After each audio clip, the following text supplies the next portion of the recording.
Napilaan ti kaso a violence of presidential degree number 705 wenno illegal logging ni Mario Bello E. Bermudez 50 ti tawen na nga agnay iti barangay Agtangaw, Bangged Abra. Ken ti duha kadwana nga ni Robert Bigoria at taga San Marcial San Isidro Abra, ken ni Eric Altero at taga barangay sa Paak iti nadakamat metlang nga ili nga adda iti kustodiya iti kaming iti kapulisan ti ili abantay. Idilaeng September 29 iti Parbangon anakem megdagiti mangitorturong iti linteg nga indadoulwan ni Police Senior Inspector Esteban Pastor iti parte iti masakupan na. Idi Parbangon ti September 29 mga 4:30 adda nawa ti nga impormasyon through text nga adda logs nga coming from Abra nga umay dito idali may da ilasa da dito area tayo kita kalpasan da pan nakaawa ti nga impormasyon nagkandak ka kung sigut ti datoy checkpoint ket jay nga kuha na idi nga minlogan na identified ti nga klase na so nga ammo mi di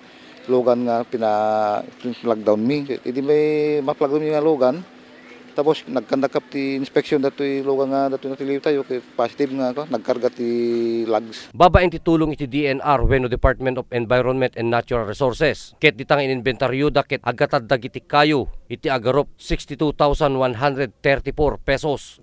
Naiba mi kita ka DNR tayo so damit ti ay authorized nga inventaryo ket kalpasan dayay impila ti darom ditoy Provincial Prosecutor's Office.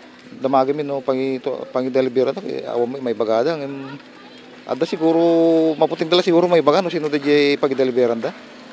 Agtultuloy latta ti parang bambantay dagiti kastoy nga madi nga aramid dagiti kaming iti kapulisan tinadakamat nga ili keno addaman amuyo nga gararamat iti madi ipakamuyo lang dagiti pannakabagiti linteg tapno maikkan ti insigida nga agdang. Para iti Press Corps, Ryan Pardo.